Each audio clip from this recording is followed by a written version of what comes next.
আছে মাছ আছে, ওটা মানে পুড়িয়েছে। এবার বলতে তোমরা এটাকে ধরতে পারো বাংলাদেশ ধরতে পারো, বাংলাদেশের একটা পপুলারিটি আছে। বিয়ারে অনেকে খায়, অনেকে খায় না। তো এটাকে দেখাচ্ছি আমি খাবারটা কি জিনিস, দেখে বলবে তোমরা। এটাই যে এটার মধ্যে আছে মাছ আছে, ওটা সর্ষের তেল, এটা পেঁয়াজ, এদিকে নুন, ধনেপাতা আর কাঁচা কাঁচা লঙ্কা, এটা হালকা একটু রোস্ট করেছে মানে পুড়িয়েছে। তারপর মাছটা কি মাছ তোমরা যদি না বুঝতে পারো আমি বলে দিচ্ছি অবশ্যই, এটা হচ্ছে শুটকি মাছ। এটাকে বাংলাদেশের লোকেরা বেশিরভাগ খেতে পছন্দ করে। জিনিসটা হচ্ছে এমনই, মাছটাকে শুকায়, এক ধরনের শুঁড়ি মাছ বলে মাছ হয়।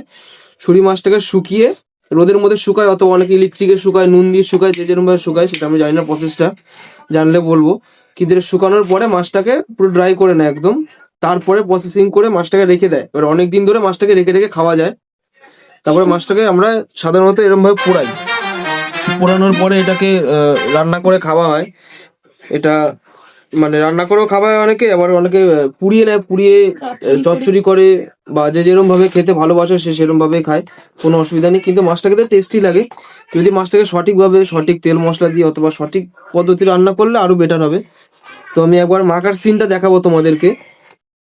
তো আমরা এটা এখন মাখছে, মানে ফার্স্ট লঙ্কাটাকে এখানে চটকে নিল, নুন দিয়ে চটকে নিল। নেক্সট ধনে পাতাটা দিয়ে, তারপর ধনে পাতার তেল যেটা আছে না, ধনে পাতা তেল দিয়ে এটাকে মাখাচ্ছে। দেখেই ভাই অনেকটা লোভ লাগছে, খেতে ইচ্ছা করছে। এবার আমরা হচ্ছে ওদিকেই দেখাবো, ঠিক আছে? দেখো তোমরা এটা একবার।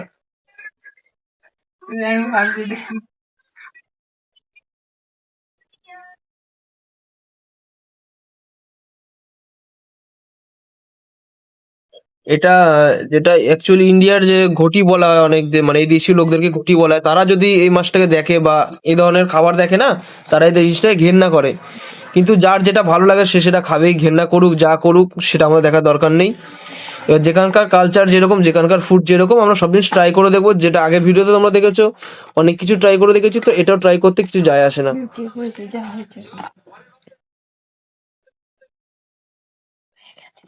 এটা কমপ্লিট হয়ে গেছে, তো এক পিস খেয়ে দেখাবো না আমি, তোমরা বানিয়ে খেয়ে দেখো, ভালো লাগলে অবশ্যই কমেন্টে জানাবে। ব্যাস এই অবধি। আবার পরবর্তী পার্টে নেক্সট একটা ফুড আইটেম অথবা নেক্সট কিছু একটা হিস্ট্রিক্যাল কিছু জিনিস দেখাবো আমি, তো তোমরা ভিডিও দেখতে থাকো।